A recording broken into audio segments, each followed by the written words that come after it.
आज की इस वीडियो में मैं आपको बहुत इंटरेस्टिंग बात बताने वाली हूँ इंसानी नफ्सियात के बारे में। आपको दूसरों को टारगेट करने से पहले अपने बारे में गौर करना होगा। जो भी इंसान सेल्फ अवेयर नहीं है, यानी कि उसके पास सेल्फ अवेयरनेस नहीं है, उसको अपने बारे में ज़्यादा इल्म मालूमात नहीं है, जो कि एक नॉर्मल सा बंदा है, जो भी उसकी लाइफ है वो गुजार रहा है।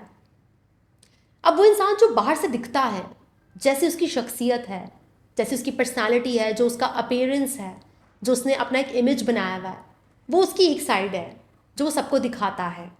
लेकिन जो कुछ भी आप देख रहे हो ना फ्रंट पर, उसके बिल्कुल अपोजिट एक और साइड उस इंसान की एग्जिस्ट करती है। यहाँ पर मैं आपको एक मिसाल देती हूँ। फ़र्ज़ करें एक लेडी है, एक खातून है, जो अपने आप को बहुत मजहबी बताती हैं कि वो बहुत रिलीजियस हैं। वो बहुत शौकीन हैं टैटू बनवाने की, और उन्हें टैटू बनवाने का बहुत शौक़ है, लेकिन वो नहीं बनवाती बकौल उनके मज़हब इसकी इजाज़त नहीं देता। और चूँकि वो बहुत मजहबी हैं और उन्हें बहुत ज़्यादा परवाह है मज़हब की, तो वो टैटू नहीं बनवा सकती। हालांकि उनका दिल बहुत करता है। उन्होंने बहुत ज़्यादा सर्चिंग की इस बात पर कि कोई ऐसा तरीका निकल आए कि उस तरीके की बुनियाद पर वो टैटू बनवा लें, क्योंकि शौक़ बहुत है ना। लेकिन यही खातून उन दूसरे लोगों के बारे में जिन्होंने टैटू बनवाया हुआ है ये नज़रिया रखती हैं कि शायद वो मज़हब की परवाह नहीं करते, कि शायद वो बहुत लिबरल लोग हैं।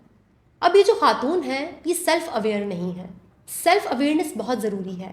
जब कोई इंसान बहुत सेल्फ़ अवेयर होकर मज़हबी बनता है ना, तो वो उसकी वैल्यूज़ होती हैं।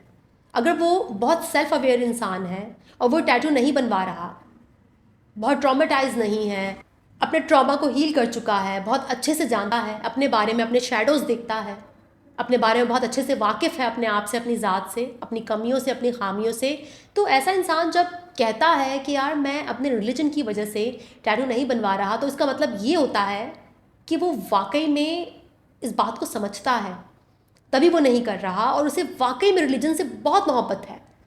वो बहुत ज़्यादा, उसकी वैल्यूज़ में रिलीजन बहुत डीपली शामिल है।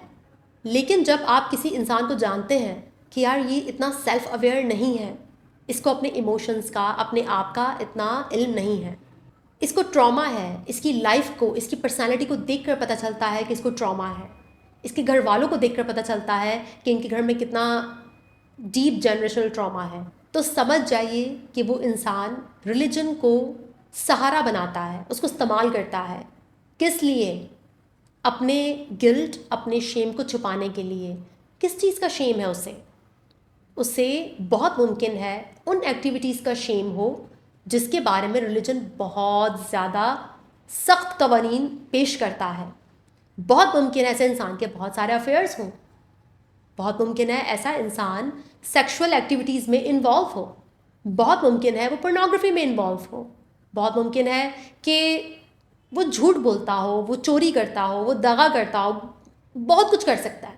आपको नहीं पता कि रिलीजन जिन जिन चीज़ों के बारे में मना करता है, ये तो उसकी शख्सियत, उसके तजुर्बात पर डिपेंड करता है कि उसने वो क्या है रिलीजन का, रिलीजन से लेकर रिलीजन के मामले में वो ऐसे कौन से कवानीन हैं उसने अपनी लाइफ में तोड़े हैं जिसकी वजह से वो बहुत शेम और गिल्ट में है, या उसकी लाइफ में ऐसी कौन सी एक्टिविटीज़ हैं जो सोसाइटी के हवाले से, हमारे माशरे के हवाले से इतनी ज़्यादा टैबू हैं कि उसको छुपाने के लिए, उसको कंपनसेट करने के लिए उसको एक बहुत ही रिलीजियस परसोना इख्तियार करना पड़ा है, उसको मजहबी बनना पड़ा है।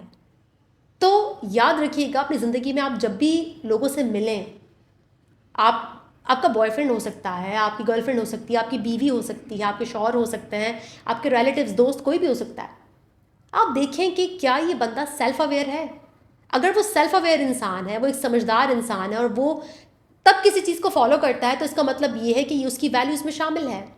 लेकिन अगर एक इंसान ट्रॉमेटाइज्ड है, सेल्फ अवेयर भी नहीं है, उसके इमोशंस भी बिखरे हुए रहते हैं हर टाइम पर, और वो इंसान अगर बहुत ज़्यादा रिलीजन को एम्फेसाइज करता है, बहुत प्रिटेंड करता है, बहुत उस पर बात करता है, हर टाइम अल्लाह का शुक्र है, अल्लाह का शुक्र है, मैं तो ऐसी, मैं तो वैसी, रिलीजन ये, रिलीजन वो, तो समझ जाइए उसकी लाइफ में कोई ऐसी एक्टिविटीज़ हैं, या मे बी उसके साथ कुछ ऐसा हुआ है जिसको कंपनसेट करने के लिए, जिसको छुपाने के लिए, जिस पर पर्दा डालने के लिए, वो गिल्ट और शेम जो है उसको ढकने के लिए रिलीजन काम आया है।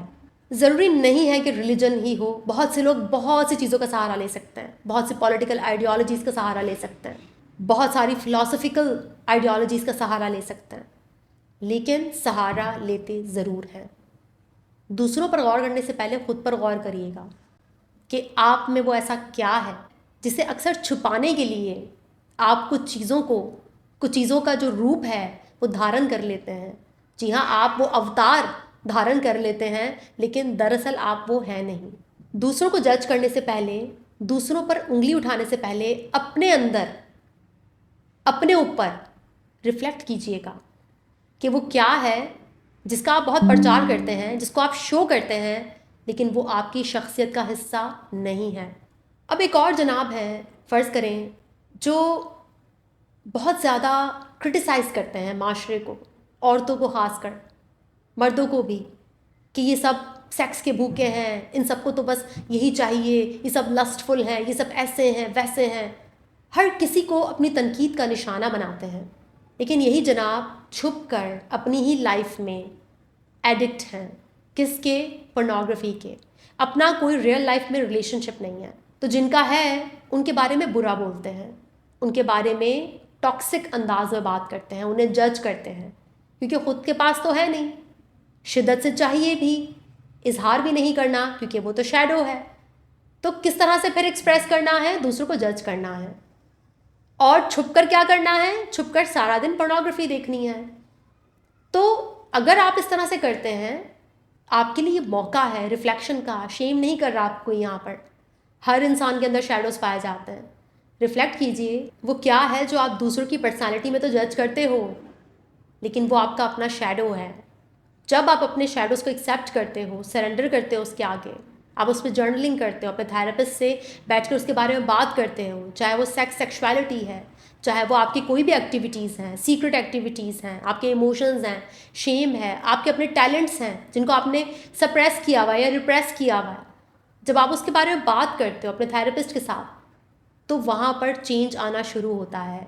चेंज जो है ना, वो ब्लैक गोल्ड से आता है। ब्लैक गोल्ड क्या है? ब्लैक गोल्ड आपके अंदर वो सारी अगलीनेस है, वो सब बुरे इमोशंस, वो सारी इविल टेंडेंसीज जो आपके अंदर मौजूद होती हैं, जब आप उनको सरफेस पर लाते हो ना और आप उनको समझते हो, तो वो ब्लैक गोल्ड आपके लिए बहुत से रास्ते खोलता है। वो आपको रिलैक्स करता है, वो आपके अंदर तज़ाद ख़त्म करता है, वो आपके अंदर चल रहे कॉन्फ्लिक्ट्स को ख़त्म करता है, जो तज़ाद है, जो जंग आपके अंदर चल रही है। तो ब्लैक गोल्ड शैडो होता है। ब्लैक गोल्ड आपके वो इमोशंस, वो टैलेंट्स, वो फीलिंग्स, वो एक्टिविटीज़, वो नज़रियात हैं जो छुप कर हैं, जो आपने शायद अपने आप से भी छुपाई हैं और माशरे से भी। जब ट्रॉमा बहुत गहरा होता है ना, तो इंसान को खुद भी पता नहीं होता, वो खुद भी नहीं जानता कि वो कुछ चीज़ें क्यों करता है, कुछ हरकतें उससे क्यों हो जाती हैं। लेकिन जब ट्रॉमा इतना ज़्यादा डीप नहीं होता ना, इतना ज़्यादा शेम नहीं होता, तो फिर इंसान को पता होता है कि वो कर रहा है, लेकिन क्यों कर रहा है उसको नहीं पता। तो जितना डीप, जितना सिवियर ट्रॉमा होगा, उतना ही ज़्यादा आप लाइल्म होंगे, आपको कोई सेल्फ अवेयरनेस नहीं होगी कि आप कुछ काम क्यों करते हो। तो ये वीडियो आपको ना एक बार दोबारा से ईगो और शैडो पर रिफ्लेक्ट कराने के लिए बनाई मैंने। अपने आसपास के लोगों को देखिए, उनकी पर्सनालिटी को ऑब्ज़र्व कीजिए, आपको बड़े सवालों के जवाब मिल जाएंगे।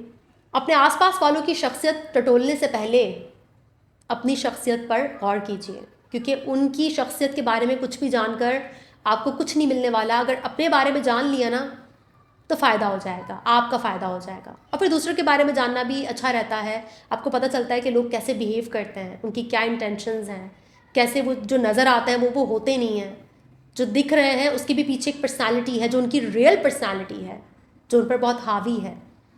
वीडियो को यहीं पर ख़त्म करते हैं, लेक्चर बहुत लंबा हो गया है। इंशाल्लाह नेक्स्ट वीडियो में मुलाकात होगी। तब तक के लिए अपना बहुत ख्याल रखिएगा। Thank you so much.